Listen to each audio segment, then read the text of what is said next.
Hello बच्चों, I am Pulki Sharma, your physics mentor. आज हम लॉज ऑफ मोशन का पार्ट 4 और जिसका नाम है apparent weight of a man in lift या एलिवेटर, जो भी बोलना चाह रहे हो बोल सकते हो।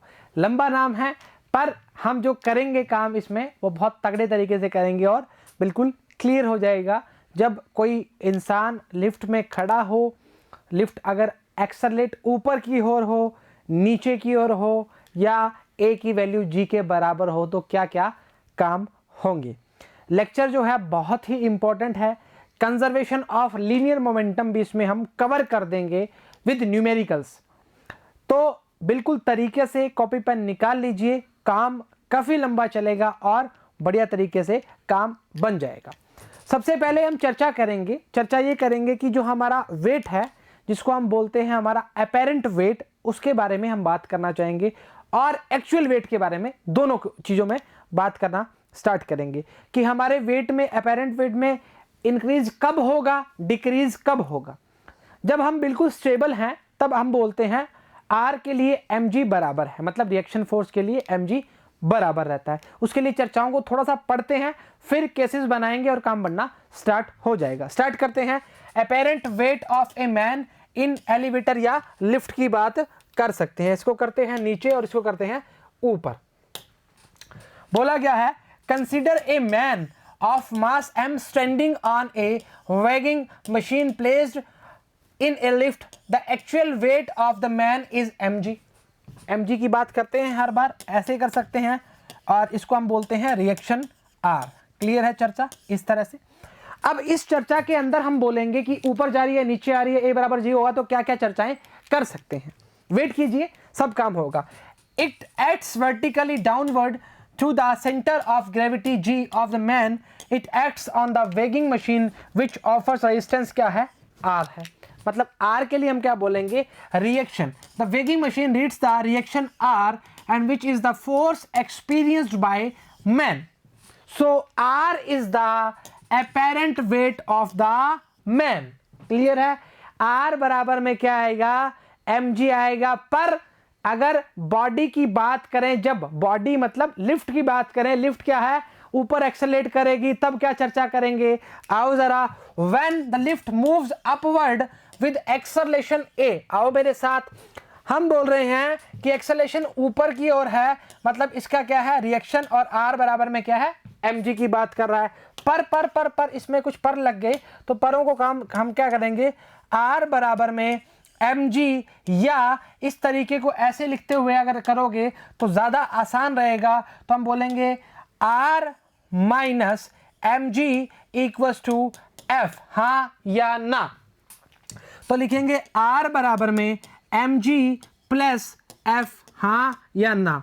तो r इक्वल्स टू क्या आएगा, mg प्लस ए। और ये क्या कर दिया, क्योंकि f बराबर में बेटा हम पढ़ के आ चुके हैं, according to Newton second law f equals to क्या होता है, ma होता है। ये स्टेप हम खा चुके हैं, चलो इसको लिख देते हैं। वो कैसे लिखेंगे, चलो नीचे लिखते हैं, यहाँ लिख देते हैं r बराबर में mg प्लस ma, देन हमारे पास ये स्टेप आ गया। पर इतना तो आप वाकिफ हैं और आप कर लेंगे। अब आपको अपेरेंट वेट देखो इंक्रीज होता हुआ दिख रहा है, तो हमने क्या बोला, क्या है, apparent wait r mg plus a। So what when A lift accelerate upward, the apparent weight of the man inside क्या है, इंक्रीजेस है। अब इस कंडीशन को अगर मैं बोलूं कि एक्सेलरेशन डाउनवर्ड हो जाए, मतलब when the lift moves downward with acceleration a, चलिए देखते हैं।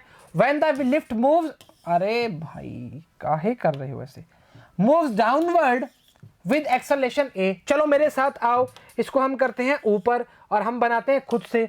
बनाओ लिफ्ट बढ़िया सी, चलो लगाओ शीशे विशेष इसके अंदर लगा दो, चलो खचक खचक, आर एम जी कहाँ आएगा, नीचे खचक ए। चलो अब देखो हमने क्या बोला, m g minus r equals to m a. तो हम बोलेंगे m g minus m a equals to r. अरे बेटा इसको एफ ही तो बोल सकते हो, कोई दिक्कत थोड़ी है। चलो हमने बोला m g minus a equals to r, और इसको हटाएंगे क्योंकि गंदी सी राइटिंग बन गई है जो हमें पसंद नहीं आई। चलो आओ, अब देखो दिख रहा है साफ साफ, जब डाउनवर्ड एक्सेलेरेशन की बात कर रहे हैं तो कुछ डिक्रीज हो रहा है मामला। apparent weight r mg minus a, so when a lift accelerate downward the apparent weight of man inside it decreases। मैं बोल रहा हूं ये कंडीशंस आपको एकदम घोटके पनी हैं, अगर घोटके पी लोगे काम बनना स्टार्ट हो जाएगा।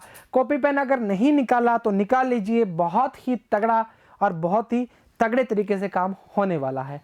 2 बार इसलिए बढ़िया, 2 बार तगड़े वाले तरीके से काम होगा और बहुत ही मजा आने वाला है। आप इसको करने के बाद मैं आपको गारंटी दे रहा हूं, गारंटी हर चीज में बहुत कम देता हूं मैं, इस चीज के बाद गारंटी दे रहा हूं आपको समझ आ जाएगा और आप क्वेश्चन इसके फोड़ दोगे और क्वेश्चन आएगा ही आएगा, इसका गारंटी ये भी है। चलो ठीक बात है, चलो खत्म करो इस कहानी को। R equals to m g minus a, खत्म कहानी। चलो अब बोल रहा है when the lift at rest और moving with uniform velocity v downward या अपवर्ड की बात कर रहे हैं। यूनिफॉर्म वेलोसिटी का मतलब a बराबर में 0, तो मतलब 1 रुपए की 2 कुल्फी, r बराबर में mg, तो हम क्या बोलेंगे, कहानी खत्म। एम ए की वैल्यू तो 0 हो जाएगी ना बेटा, कहां दिक्कत कर रहे हो, चाहे डाउनवर्ड में जाओ चाहे अपवर्ड की बात करो। r बराबर में क्या आएगा, mg की बात करेगा, कहानी खत्म। अरे गजब बात कर रहे हो, r minus m g, m a की वैल्यू 0 है, खचक खचक खचक, r बराबर में क्या आएगा, mg। और पहली स्लाइड में r बराबर mg बता दिया था, क्लियर है। तो क्या अच्छा थ्योरी पढ़े, द एक्सेलरेशन a बराबर 0, net force of the man, ये खचक खचक क्या लिखेंगे, अपेरेंट वेट बराबर में क्या आएगा, एक्चुअल वेट। एक्चुअल वेट को हमने mg बोला था, अपेरेंट वेट को बोला था r। क्लियर है, चर्चा बराबर है, कोई दिक्कत परेशानी दुविधा नहीं होनी चाहिए जी। आओ जी, पहला न्यूमेरिकल बिड़ते ही आ गया। चलो इस न्यूमेरिकल से पहले हम देखते हैं कुछ पार्ट। अच्छा, जब अपवर्ड की बात करेगा तो क्या बात करेगा, बराबर में r equals to m g plus a, पूरा थोड़ी लिखेंगे, बेइज्जती करवाओगे क्या, चलो थोड़ा थोड़ा लिख देते हैं, चलो चलो प्लस लगाओ रे, r बराबर में एम जी माइनस ए। तुम तो सोचो नीचे जा रहे हो तो हम क्या कर रहे हैं, कम कर रहे हैं, चलो ठीक है, डाउनवर्ड डिक्रीज हो रहा है ना, ठीक है। और r बराबर एम जी बात करेंगे जब हम रेस्ट पे थे, जब हम कुछ थे, अभी भी तुम कुछ हो। आ जाओ क्वेश्चन देखते हैं, इधर करो। An elevator weighs 4000 kilogram when the upward tension in the supporting cable 4830, what is the 30 मतलब 30, what is the upward acceleration, अच्छा starting from rest, अच्छा rise in 3 सेकेंड, तीनों सभी क्वेश्चन पूछ लीजिए। आओ जरा, चलो ये हमें वैल्यू मिली है m की, कितनी है, 4000 अच्छा किलोग्राम।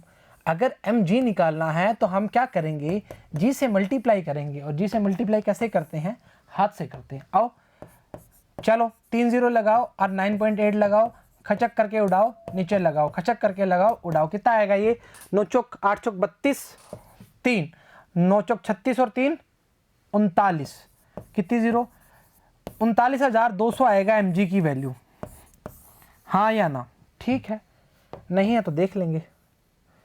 चलो उसके बाद ये हमने लिखा हुआ, इसको ऊपर करें क्या, इसको हटा दें क्या, अरे हटा देते हैं इसको, तब कर लिया, कितनी बार करेंगे, ओहो चलो आओ, 39,200, इसकी भी 39,200 नहीं है, कॉपी करता है। चलो अब ऊपर अपवर्ड टेंशन है तो लिखेंगे m g plus m a, क्योंकि मैंने ऐसा क्यों लिखा, क्योंकि हाँ मेहनत कर चुका हूं मैं।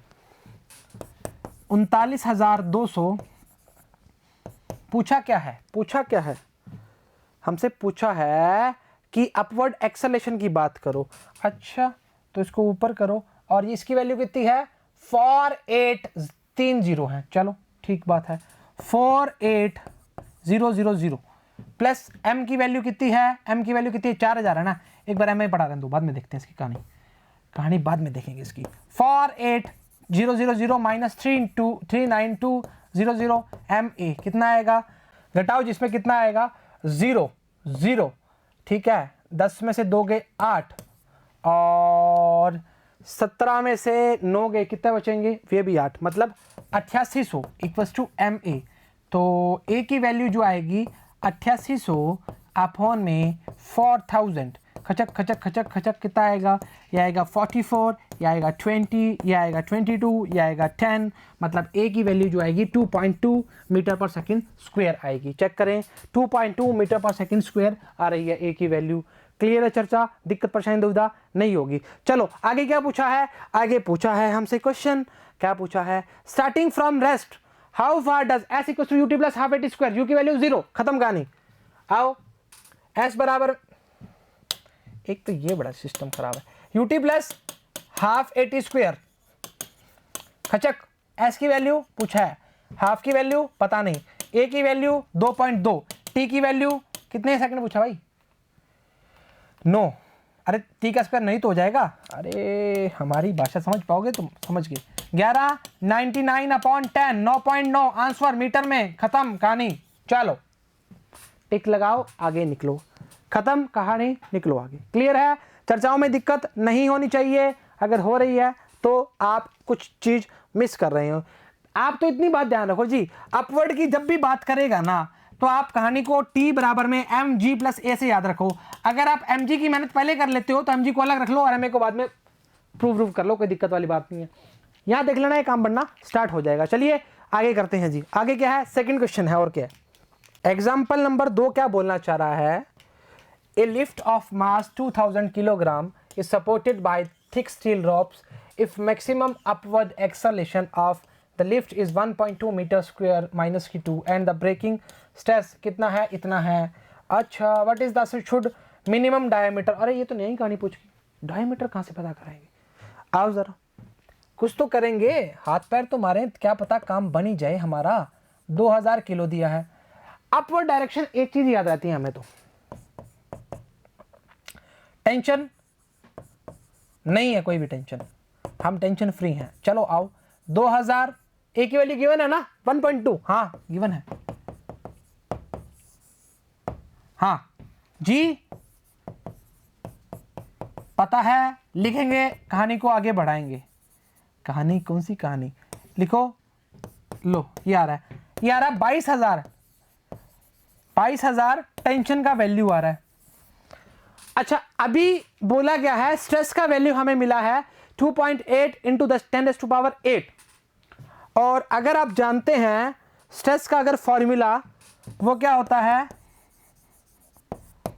Force upon area. अब कहानी बन सकती है, ए को लिखेंगे पाई आर स्क्वायर, आर को लिखेंगे डायमीटर की फॉर्म में, कहानी खत्म, डायमीटर निकाल लेंगे।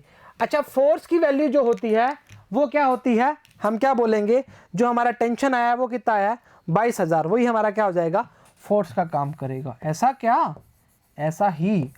अच्छा ए की बात जो करेंगे पाई आर स्क्वायर करेंगे, पर हम डायमीटर की फॉर्म में करना चाहते हैं तो हम क्या बोलेंगे, हम ऐसा बोलना चाहेंगे कि r/2 की बात करेंगे, मतलब हम क्या बोलेंगे, अरे यार ऐसे आओ ना मेरे साथ, d/2 बोलेंगे तो ये r लिखते हैं, मतलब 2r बराबर में d होता है ना, तो हम बोलेंगे d/2 लिखो ना, तो d/2 का स्क्वायर लिखो, तो ऊपर पूरा स्क्वायर जाएगा, इसको पूरा कर दो रे, ठीक है, तो जाएगा ये 22,000 इंटू 4 अपॉन में पाई डी स्क्वायर।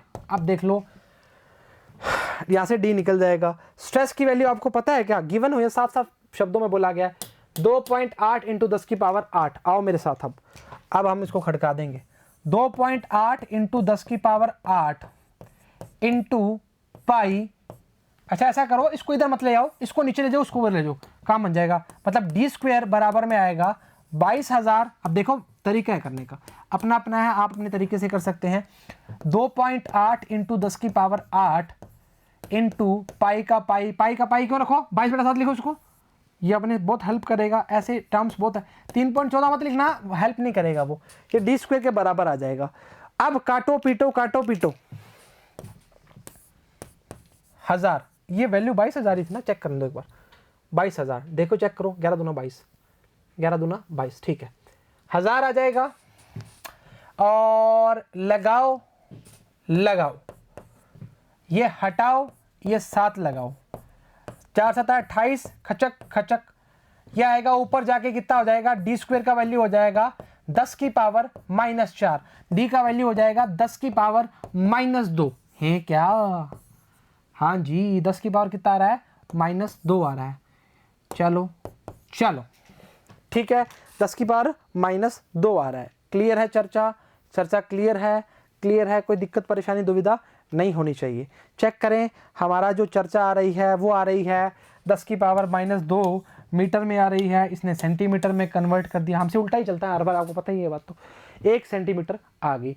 परेशानी दुविधा किसी प्रकार की नहीं है कि देखो ना, आप मेरी बात सुनो, मैं आपको एक तरीका बताता हूँ करने का, मतलब मोस्ट प्रोबेबली हो जाता है उससे काम। जब आपको ए दिया हो ना तो आपका लगभग काम बन जाता है उसमें, क्योंकि T=mg+a होता है। जी पता ही है जिंदगी भर, इससे तो भूलते ही नहीं, बचपन में ही पता चलता है। ए पता है, एम तो देता ही देता है हर बार, वहां से आपको टेंशन निकल जाएगा। अब इसी क्वेश्चन में तो टेंशन गिवन था, तो हमने क्या किया, टेंशन का वैल्यू रखा, मतलब स्ट्रेस बराबर में क्या होता है, force upon area, sorry tension तो फाइंड किया हमने, फिर स्ट्रेस का वैल्यू रखा हमने, फोर्स अपॉन एरिया, और फोर्स में हमने क्या बोला, टेंशन न्यूटन में है, तो हमने बोला टेंशन का वैल्यू कितना आया, 22,000, उसमें पुट किया और काम बनना स्टार्ट हो गया। क्वेश्चन को एक बार पढ़ लेते हैं, अगर नहीं आता तो वापस देख लेंगे। A lift of mass 2000 kg is supported by thick steel rope if maximum upward acceleration of with the lift is 1.2 meter per second square minus 2 and the braking stress for the rope 2.8 into 10⁻8 जो भी है, what should be the minimum diameter of rope। अब मैं आपको बताता हूँ इस question को ना, ये इस क्वेश्चन को इस तरह देखिए, ये लो खत्म कहानी। आपको क्वेश्चन अगर पेपर में आ जाए ना, आपको समझ नहीं आएगा करेंगे क्या। और मैं, अरे नीट का पेपर तो बहुत बड़े लेवल की बात कर रहे हो, बोर्ड में ही समझ नहीं आएगा तो मैं करें क्या। बोर्ड में अगर क्वेश्चन दे देते हैं ना और इसमें ऐसा पूछ लेते हैं कि इसका टेंशन ही फाइंड कर दो, तो भी नहीं होता भाई। तो क्वेश्चन को जब करवाते हैं तो उसको ध्यान से देखा करो, बोल क्या रहे हैं, कर क्या रहे हैं, फिर ही काम बनना स्टार्ट होता है, तो काम नहीं बन पाता। तो आराम से देखिए, अपवर्ड के लिए आपको मैंने समझा दिया, T=mg+a काम करोगे तो काम बनना स्टार्ट वैसे ही हो जाएगा। ठीक है, हमारा लास्ट तक हमने देखो, एक बात बताओ, मैंने कैलकुलेशन करी 2 मिनट लगे ना, इससे ऊपर टाइम 2 मिनट लगे ही नहीं, 20-25 सेकंड लगे, और हमारा कितना वैल्यू आया, 10⁻² मीटर में आया, उसने सेंटीमीटर में चेंज किया, हमसे उल्टा चलता है, आपको पता ही है बात। चलो ठीक बात है, आओ जी, अच्छा है, बढ़िया है, दमदार है, मजेदार है। चलो, कंजर्वेशन ऑफ लीनियर मोमेंटम, आओ मेरे साथ, आपको मैं बढ़िया चीज सिखाता हूं मोमेंटम के बारे में। लीनियर मोमेंटम आपने P = mv पढ़ा हुआ है, उसको आपको पता ही है, इस चीज को P=mv आपको बिल्कुल तरीके से बचपन से पता है। न्यूटन का सेकंड लॉ भी पढ़ा है आपने, थर्ड लॉ भी पढ़ा है। अब हम न्यूटन के सेकंड लॉ से और थर्ड लॉ से, दोनों से इसको प्रूव कर देंगे। वो कैसे करेंगे आपको बता देंगे, उसके लिए इंतजार कीजिए। आपको मैं सिंपल सी एक चीज बताता हूं, जब भी किसी भी एक्सटर्नल फोर्स को हम जीरो कर देते हैं या किसी आइसोलेटेड सिस्टम की बात करते हैं, उसमें F बराबर हमने कर दिया 0। अब न्यूटन का सेकंड नियम क्या आएगा, सेकंड नियम आएगा भागता हुआ आएगा, F=dP/dt। या P क्या है, चेंज इन मोमेंटम की बात करता है। अच्छा, हमने बोला 0 की बात कर रहे हो, मतलब कुछ बात करना चाह रहे हो हमारे साथ। अच्छा, हमारे साथ आओ, तो dP बराबर में क्या आएगा, कांस्टेंट। क्या आएगा, कांस्टेंट। तो हमने बोला P कांस्टेंट है, सिस्टम में P1 P2 P3 कहीं तक ले लो, Pn तक ले लो, तो हमने क्या बोला, कांस्टेंट टर्म की बात करना चाह रहा है। हटाओ, अरे आओ, क्लियर है। अब इसको थोड़ा सा पढ़ते हैं। अब इसमें इनिशियल और फाइनल की बात भी करेंगे, मोमेंटम की पूरी बात करेंगे, कहां कंजर्व्ड होता है, क्योंकि नाम में ही पता लग रहा है कंजर्वेशन की बात कर रहे हैं, तो आसानी से हो जाएगा काम, पर इंपॉर्टेंट बहुत है जी। व्हेन नो, एक तो यहां, when no external force acts on system or several interacting particles in the total linear momentum of the system is conserved। बात खत्म, कहानी खत्म। पर आगे पढ़ना जरूरी है, क्योंकि छोटी छोटी टर्म्स जो आएंगी वो बहुत महत्वपूर्ण है। The total linear momentum is the vector sum of linear momentum of all the particle of the system। अब न्यूटन सेकेंड लॉ से देख लेते हैं, law of conservation of linear momentum from the Newton second law of motion. चलो ऊपर करो, वैसे तो सिखाने में 1 मिनट लगेगा, सिखा देते हैं। Their total linear momentum of the system क्या है, डायरेक्ट कितना है, लास्ट तक लिखा हुआ है। मान लो P लिखा है m1v1, इसमें खचक करके 1 लगाओ। ऐसे हमने कितने सिस्टम ले लिए, n सिस्टम ले लिए, तो हमने P बोला, n सिस्टम तक लिया, P1 + P2 + P3 + Pn तक की बात करना चाह रहे हैं बेटा, इसकी खचक खचक खचक खचक। ठीक है, इसके लिए P1 के लिए ये, इसके लिए ये, इसके लिए ये, इसके लिए ये की बात करते हैं। ठीक है, चलो, if F is the external force acting on the system, according to Newton's second law, F बराबर में क्या आएगा, ये आएगा, इसको करो 0। तो P क्या आ जाएगा बेटा, कांस्टेंट आ जाएगा, है ना। P क्या आ जाएगा, constant. For an isolated system dp/dt बराबर में 0 आ जाएगा, P बराबर में आ जाएगा constant, then P1 P2 P3 और Pn क्या आ जाएगा, कांस्टेंट आ जाएगा। क्लियर है, क्लियर है, टर्न पे मत जाना। आओ जरा, हम ऐसे ही हैं, चलो आओ। बोला है thus in the absence of any external force the total linear momentum of system constant. This is the law of conservation of linear momentum. Clear है। P बराबर में कांस्टेंट, हमने बोला एक्सटर्नल फोर्स को करो 0 और P बराबर में आ गया कांस्टेंट, मतलब कंजर्वेशन की बात करते हैं। अब हम आएंगे न्यूटन के तीसरे नियम पर। यह नियम तगड़ा है भाई। एक्शन रिएक्शन, पता है क्या? अच्छा, या ऐसे मत लिखो, ऐसे लिखो। हम तो फिजिक्स के बच्चे हैं, तो हम फिजिक्स की फॉर्म में लिखेंगे तो हमें ज़्यादा मज़ा आएगा। ओहो, ऐसा क्या? लो, लिख दिया, न्यूटन्स थर्ड लॉ लिख दिया, FAB equals to minus FBA की बात कर रहा है। अब मेरे को एक बात बताओ जी, आप क्या बताओगे? बढ़िया बताओ। मैं बोलना चाह रहा हूं कि हमने दो बॉलें ली, क्या ली? दो बॉल्स ली, उनको ऐसे ऐसे कोलाइड करवा दिया, खचक। मतलब पहले वाले ने कुछ उसको फोर्स दिया, मतलब हमने बोला बीडी जब कोलाइड किया तो एक बॉल आगे निकल गई, दूसरी भी आगे जाएगी, स्ट्रेट लाइन में बात करेंगे। स्टार्टिंग में उसकी वेलोसिटी क्या थी? u1 थी फर्स्ट वाले की, सेकंड की क्या थी? u2 थी। अब इस केस में हम बोल सकते हैं u1 ग्रेटर देन u2 थी, ये बोल सकते हैं। जब कोलिजन हो चुका था उसके बाद जो वेलोसिटी बनी वो क्या बनी? v1 और v2। चर्चाओं को साथ देखना जी, क्योंकि काम बहुत तगड़े वाला बनने वाला है। हम बोलते हैं कि चेंज इन मोमेंटम की बात करते हो तो आप बोलते हो mv माइनस यू। इस चर्चा को आप, मैं बोल रहा हूं ये जो फॉर्मूला है ना, ये आपने अगर याद कर लिया ना तो एक जड़ी बूटी है आपके लिए। मतलब जिंदगी में ऐसा काम आने वाला है जितना वो काम नहीं आएगा। ठीक है, mv minus you, mv minus you बन गया तो हम mv माइनस mu की बात करेंगे, फाइनल माइनस इनिशियल की बात करेंगे। अगर मैं बोलूं इसमें इस टर्म्स को 1 2 में कन्वर्ट कर दूं, m1 v1 u m1 u2 m1 u जो भी है उसमें कन्वर्ट कर दूं। चलो आओ देखते हैं। अब बातें कम करेंगे, काम ज्यादा करेंगे। बातें क्या हम बढ़ा रहे थे? Two bodies A and B और masses m1 and 2 moving the same direction along the straight line with velocity u1 and u2, u1 greater than u2। बस इतनी सी कहानी। आओ डायग्राम देखते हैं, चर्चाओं को करते हैं। इसको छोड़ो, साइड करो, ये ऐसे ही है। आओ देखो, A B खत्म। आओ मेरे साथ। जब वेलोसिटी क्या u1 थी, इनिशियल की बात कर रहे हैं u2 थी, ये कोलाइड किया, ये देखो इसने इसको धक्का मारा, इसने इसको धक्का मारा। अरे धक्का मतलब u1 ने इसको भिड़ा, तो दोनों की वेलोसिटी क्या? ऑपोजिट, मतलब एक्शन रिएक्शन की बात कर रहे हैं यहाँ पे। तो हम क्या बोलेंगे? FAB minus FBA। अब A to B, B to A की बात करोगे, हाँ या ना? पहले बताओ मेरे को, करोगे? अब चर्चाएं देखो। अब मैंने बोला v1 v2 स्ट्रेट लाइन की बात करें, एक ही दिशा में जा रहे हैं, पर मैंने बोला कि जब MAB की बात करते हो, MAB की बात करते हो तो हम बोलेंगे कि m1, आओ रे मेरे साथ, v1 माइनस m1 u1। मानते हो? मानते हो? मानना पड़ेगा। Minus m2 v2 minus m2 u2। एक कहानी में सारा किस्सा खत्म। m1 v1 माइनस, इधर आके क्या हो जाएगा? प्लस, या माइनस वाला उधर जाके क्या हो जाएगा? प्लस, और माइनस माइनस क्या होता है? प्लस। सारा काम प्लस, और हम भी प्लस। आओ जरा, इसको बोलेंगे फाइनल और इसको बोलेंगे इनिशियल, क्योंकि यू इनिशियल की बात करता है, और आफ्टर बिफोर की बात कर सकते हैं अगर लिखना चाहेंगे तो। आओ जरा, they collide for delta t after collision, let their velocities v1 and v2, FAB equals to minus FBA। अब इसको आगे तोड़ तोड़ के बोला गया, impulse of FAB delta t change in momentum। बढ़िया चीज है ना, सारी चीज याद हो रही है। तो हमने बोला m1 v1 minus m1 u1, ये देखो खचक करके लिखेंगे।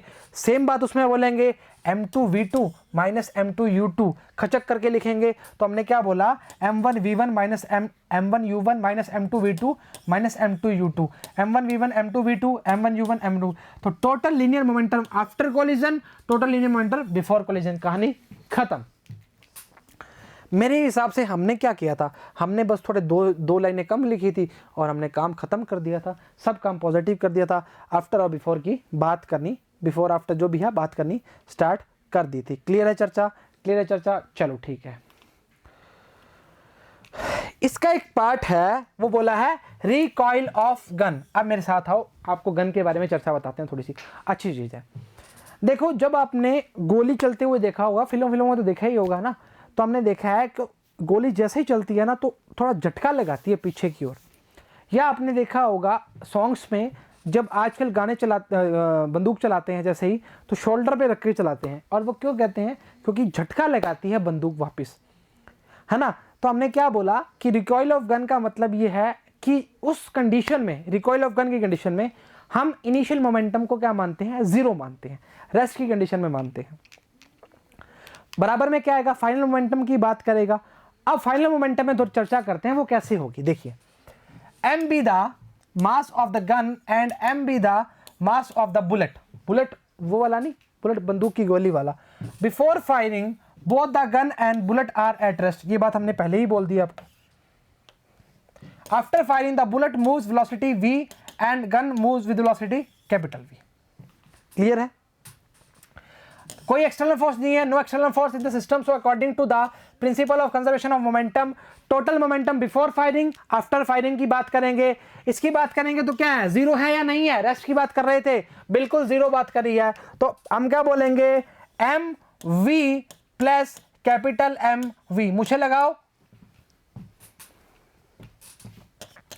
Minus m v equal to capital m. अरे ये क्या लिख रहे हो? ये तो आप धमाल देख के आए हो लगता है आज। एम वी, अब इससे कोई भी वैल्यू निकालो रे यार। अगर आपको पूछा है वी का, कैपिटल वाले का, तो लिखोगे एम स्मॉल वी अपॉन में खचक कैपिटल वी, कहानी खत्म। गन वन का पूछ लिया, बुलेट का पूछ लिया। The negative sign shows that we and we are in opposite direction, तभी तो झटका मारती है। The gun gives a kick in the backward direction of the gun recoils with velocity क्या है? v है। कहानी चेक कर लो, कहीं दिक्कत परेशानी दुविधा आ सकती है तो बता सकते हो। ठीक है, छोटा v कैपिटल V आपकी इच्छा है ना, वो मान सकते हो। क्लियर है? तो क्या आएगा? M v upon capital m। ये आपका क्या बात करते हैं? मोमेंटम की बात करते हैं। आइए जी, पहला क्या बोल रहा है एग्जाम्पल। एक 30 किलोग्राम का shell is flying at 48 metre per second, but is the explodes it one part of 18 kilogram stops while the remaining part fills on, find the velocity of the liter। अच्छा, मेरे को जो given है capital M की value given है 30, हाँ या ना। अब मेरी बात सुनो, पहला जो पार्ट है वो कितना है? 18 किलो का। 30 में से 18, M2 कितना आ जाएगा? 20 किलो या 12 किलो? ओहो, 20 किलो कैसे रह जाएगा? 12 रह जाएगा, कहानी खत्म। अच्छा, अब U की वैल्यू कितनी है? साफ साफ गिवन है 48। लो यहीं पे कर देते हैं। यू कितना है? 48। अरे आलस नहीं करना, 48। अब ड्यू टू हम बोल सकते हैं कंजर्वेशन ऑफ मोमेंटम की बात करें तो हम पहले इक्वेशन रखते हैं। स्टार्टिंग की जब बात करेंगे u1 u2 की बात नहीं करेंगे, v1 प्लस v2। अब वो बोल रहा है वो स्टॉप हो जाता है, तो इसके लिए v1 का वैल्यू क्या है बेटा? 0 है। अब कुछ नहीं करना, वैल्यू पुट करनी, आंसर निकालना है। m1 की, कैपिटल M की वैल्यू कितनी है? ओहो, कितनी है? 30 है। 30 इंटू यू की वैल्यू कितनी है? 48। ये पूरा 0 हो जाएगा। m2 कितना है? m2 है 12, शायद मेरे हिसाब से, हमें जब तक याद है 12। और v2 हमें फाइंड करना है, मेरे हिसाब से फाइंड करना है। चलो ठीक बात है, तो v2 आएगा 12 चौक 48, 120 आंसर आना चाहिए आपका v2 का। आपका v2 का कितना आना चाहिए आंसर? 120 metre per second.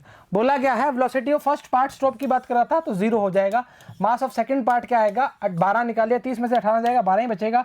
अच्छा, v2 is the velocity of second part, then from the law of conservation momentum की बात करेंगे। खचक खचक खचक खचक पूरा किया, हमारा वैल्यू है 120, इसका भी कितना है? 120 हमारे साथ चल रहा है। मतलब क्लियर है चर्चा, कोई दिक्कत वाली बात नहीं है, आसान क्वेश्चन था। अच्छा, ओहो, न्यूट्रॉन आ गया। ए न्यूट्रॉन हैविंग ए मास कितना है? 1.67 इंटू 10 की पावर कितना है? -27 m की वैल्यू है ना। अभी m लिखेंगे, m1 देख लेंगे अपने। And moving at 10⁸ metre per second collides with a neutron at rest, sticks to it, चिपक गया भाई. If the mass of neutron is 3.34 और find the speed of the combination. मैं कह रहा हूं इससे आसान और इससे कुछ मिल नहीं सकता आपको. क्या ये शब्द नहीं आ रहे मेरे पास तो. चलो क्या बात है, क्या बात है. आओ, कैसे नहीं आ रहे शब्द आपको, हम बताते हैं. शब्दों की बात करनी आपसे. देखो M1U1 प्लस M2U2, मैं सीधा फॉर्म बना रहा हूं. देखो कैसे बनेगी. कॉम्बिनेशन में तो ऐसे ही बनेगा भाई, इसके अलावा तो तरीका नहीं है. अब V की वैल्यू पूछ रहा है. इसमें कहानी में कहां ट्विस्ट आ रहा है. लो लो, कहानी खत्म और आंसर स्टार्ट. अब जो भी गिवन है वो दे दो. M1 की वैल्यू 1.7 10 की पावर माइनस 27, U1 की वैल्यू 10 की power 8, collides neutron at rest की बात कर रहा है और स्टिक टू इट आ गया. The mass of neutron is कितना दिया है 3.34 × 10 की power minus 27. Find the speed of the combination. Check करते हैं हमारी इक्वेशन सही है या गलत है. देखिए जी, M1U1 M2U2 equals to M1 plus M2. V की बात करना चाह रहा है, जो प्लस माइनस में देख लेंगे. चलो थोड़ा ऊपर करो. M1 की वैल्यू कितनी है 1.67 × 10 की पावर माइनस 27, साफ साफ गिवन है. U1 की वैल्यू कितनी गिवन है 10 की पावर 8 गिवन है. अच्छा, प्लस देखो थोड़ी टर्म्स बहुत लंबी हैं, इसको मल्टीप्लाई करना बेवकूफ़ी हो जाएगी. तो प्लस M2U2, U2 की वैल्यू क्या है, क्या बोला है, स्टॉप बोला है, क्या कुछ बोला है, क्या रेस्ट बोल दिया, साफ साफ बोल दिया, खचक खचक खचक खचक जीरो रेस्ट बोल दिया. जीरो रखेंगे, जीरो आ गया. U2 की वैल्यू बराबर में क्या आएगा 1.67 प्लस 3.34 × 10 की पावर माइनस 27, क्योंकि 10 की पावर माइनस 27 क्या आ रहा था, कॉमन आ रहा था. देखो जरा, देखो देखो कौन है ये देखो 10 की पावर 27 कॉमन आ रहा था. अच्छा काम किया, कॉमन लिया, मल्टीप्लाई डिवाइड किया, आंसर आया जी आपका 0.333 × 10⁸8. वापिस बात करेंगे नहीं तो काम बनना स्टार्ट. देखो मल्टीप्लाई बहुत बड़ा है, इसको हमने इसलिए आपको फॉर्म बना के दिखाई है ताकि काम बनना स्टार्ट हो जाए. चलो आ मेरे साथ. हटाएं क्या, ओ ये लो. अरे ऐसे क्या कर रहे हो. हाँ इसको बैठाओ, इसको बैठाओ. अरे इसको क्यों हटा रहे हो, वी तो लिखा दो. हाँ लाइन लगाओ. चलो देखो भाई, एक न्यूट्रॉन के पास मास है 1.67 × 10 की power minus 27 kilogram and moving at 10⁸8 collides with a neutron at rest. मतलब यहां आपको कहानी का अंदाजा हो गया होगा कि जब हमने दूसरी बॉल को टकराया था तो उसने अपना काम V1 में किया था, हाँ या ना. अच्छा, एंड स्टिक्स टू इट. अब सुन लो मेरी बात पहले ढंग से फिर बोलना. If the mass of neutron is 3.34 10 की power minus 27, find the speed of the combination. V1 U2 का काम ही नहीं रहा, तो हमने क्या बोला कि अब चिपक के चल रहे हैं, चिपक के M1 प्लस M2, तो हमने बोला V चिपक के चल रहे हैं. तो सर अगर यहां जो पार्ट आएगा किसके लिए, न्यूट्रॉन के लिए, उसकी वैल्यू हमने क्या रख दी, 0 रख दी. दिमाग लगाना है वहां, ऐसे थोड़ी है कि कुछ भी लिख देंगे. दिमाग लगाना है कि क्वेश्चन में क्या गिवन है. तो अगर V1 V2 है तो V रह गया, तो किस कॉम्बिनेशन तो यही बनेगा ना, इसके अलावा कुछ बन नहीं सकता. खचक खचक खचक आंसर आया कितना 0.333 × 10 की पावर 8. क्लियर है. इतनी लंबी चर्चा करेंगे 15 मिनट उसमें खा जाएंगे, फायदा क्या, बोर हो जाओगे. आओ जरा अगला क्वेश्चन, आओ नीचे रहो, छोटा क्वेश्चन है, कोई चक्कर वाली बात नहीं. A car of mass 1000 kilogram travelling at 32 metre per second dashes into rear of truck mass कितना है 8000 kilogram moving in the same direction. अच्छा ठीक बात है. With velocity 4 metre per second, ठीक बात है. After the collision the car bounces with velocity 8 metre per second. ओहो, अब एक बात बताओ, आपको M1 दिख रहा है, U1 दिख रहा है, V1 दिख रहा है, ठीक बात है. What is the velocity of truck, V2 नहीं दिख रहा, कहानी खत्म. अच्छा आओ ना मेरे संग, ये लो पहले इसको लिखो. ओहो, हाँ या ना, यही तो इक्वेशन पढ़ी थी हमने. अच्छा इसको हटाओ, चलो इसको हटाओ. पहले हम कार और ट्रक के बारे में लिखना चाह रहे, चलो चालू करते हैं. चलो कार के बारे में आओ मेरे साथ. कार का M जो दिया है 1000 दिया है, और u1 जो दिया है वो दिया है 32 मीटर पर सेकंड की बात कर रहा है। ठीक बात है। अब ट्रक की बात करते हैं। ट्रक में क्या बोला है, m1 जो दिया है, m2 मतलब 1 लिखा है ना इसमें, ये अरे पैर पूंछ इसके अलग लगी, 8000 किलोग्राम। उसके बाद सेम डायरेक्शन विद द, इसका जो v1 है वो कितना दिया है, मतलब सॉरी u2 दिया है, कितना दिया है, 4 दिया है। और after the bounce with velocity of 8 metre 1 second, किसके लिए बोला गया है बेटा, कार के लिए बोला गया है। बाउंस का मतलब डायरेक्शन का कर दो काम उल्टा, मतलब -8। अच्छा, what is the velocity of truck after the impact. अब मेरे को बताओ एक चीज, आपके पास क्या नहीं है, क्या नहीं है, m1 है, u1 है, v1 है, m2 है, u2 है, क्या नहीं है, v2 नहीं है। और साफ साफ बोला गया velocity of truck after the impact. अब मेरी बात सुनो, चेक करें, m1 की वैल्यू कितनी है 1000 किलोग्राम, u1 की वैल्यू कितनी है 32 किलोग्राम, v1 की वैल्यू कितनी है -8। बिल्कुल सही बात है, -8। उसके बाद ट्रक में चेक करते हैं, m2 की वैल्यू था 8000, u2 की वैल्यू 4, v2 फाइंड करना है हमें। तो v2 फाइंड करने के लिए हमारे पास इतनी तगड़ी फॉर्म है तो हम क्यों जाएंगे। ये देखिए जरा, हमने ये पहले ही लिख दिया था, हमने ये पहले ही लिख दिया था। काट पीट करोगे, खुद पुट करोगे, चलो आओ खुद पुट करते हैं। अच्छा तुम बोलोगे सर हमेशा हमसे करवाते हैं, आओ m1 u1 plus m2 u2 equals to m1 v1 plus m2 v2, हाँ या ना, हाँ या ना, चलो ठीक बात है। 1000 u1 कितना है 32, मैं इसको देख के कर रहा हूँ, ये जो सही होना चाहिए, u1 32 है, ठीक है। m2 की वैल्यू कितनी है 8000, u2 की वैल्यू कितनी है 4, क्लियर है। बराबर में m1 की वैल्यू कितनी है 1000, v1 की वैल्यू कितनी है -8, मतलब -8000 लिख दूं, चलो नहीं लिखते, लो -8 प्लस m2 की वैल्यू कितनी है 8000, v2 की वैल्यू कितनी है क्या पता कितनी है, चलो ऊपर करो फिर नहीं पता तो ये आएगा 32000 प्लस 8 चौक 32000, यह आएगा माइनस का 8000, यह आएगा प्लस का 8000 v2।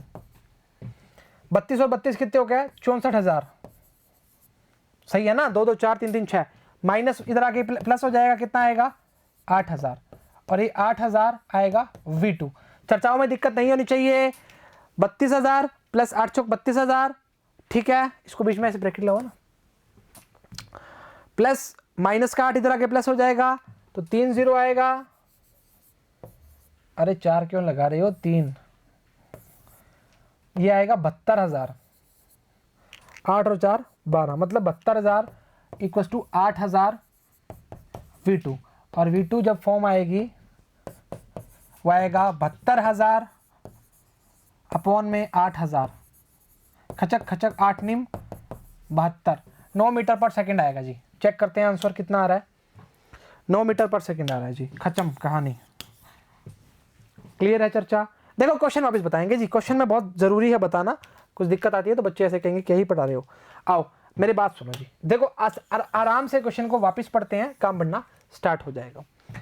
एक car of 1000 kilogram travelling at 32 metre per second dashes into the rear of a truck of mass 8000 kilogram moving in the same direction with velocity of 4 meter per second. After the collision the car bounces with a velocity of 8 meter per second. What is the velocity of truck? आप क्या किया करो, जब भी आपको linear momentum के time कुछ question आते हैं, उस क्वेश्चन को आप देखा करो कि क्या क्या हम करने वाले हैं, उसमें काम बनना स्टार्ट हो जाएगा। मतलब वैल्यूज लिख लोगे ना तो वैसे कोई दिक्कत नहीं आएगी, ठीक है। चलो ठीक, अब हम बनाएंगे हमारे की नोट्स। चलिए अब मेरी बात सुनिए जी, सबसे पहले बात तो ये करेंगे कि आपको सबसे इंपॉर्टेंट जो बात करी है वो कंजर्वेशन ऑफ मोमेंटम की बात करी है ना। अब आप ध्यान रखना जी, किसी भी चीज़ के लिए आपको ये चीज़ ज़रूर पता रहना चाहिए कि उसकी वैल्यू ये होती है। कुछ भी बता देंगे क्या दिक्कत है, अरे यार। उसके अलावा अपवर्ड की बात करते हैं जब भी हम, तो क्या लिखते हैं, आर लिखा था m g plus a, r लिखा था एम जी माइनस ए, और आर बराबर में एम जी, मतलब रेस्ट और डाउनवर्ड। स्पेलिंग देख लेना, DOWN WARD, ऊपर साफ साफ लिख देते हैं इसको ना, कहानी खत्म कर देंगे इसकी। लो अभी कहानी खत्म कर दी। एक्सेलेरेशन जब ऊपर हो, एक्सेलेरेशन जब डाउनवर्ड हो, और जब रेस्ट की बात करो। अब लो, बाद में बोलोगे सर हमें समझ नहीं आ रहा क्या लिखा है आपने। अच्छा, एम जी माइनस ए, जी प्लस ए, एम जी, खत्म कहानी। इतना था आपका ये लेक्चर का पार्ट, ताकि इसमें कोई दिक्कत ना आए। कंजर्वेशन ऑफ लीनियर मोमेंटम मेरे हिसाब से समझ आ गया होगा। इंपॉर्टेंट टॉपिक है, बहुत ही शानदार और बहुत जानदार क्वेश्चन बनते हैं। और अगर किसी प्रकार की कोई दिक्कत आती है तो लेक्चर को रिवर्स करिए और उसको देखना स्टार्ट करिए। तो आज के लिए इतना ही करेंगे। Thank you very much.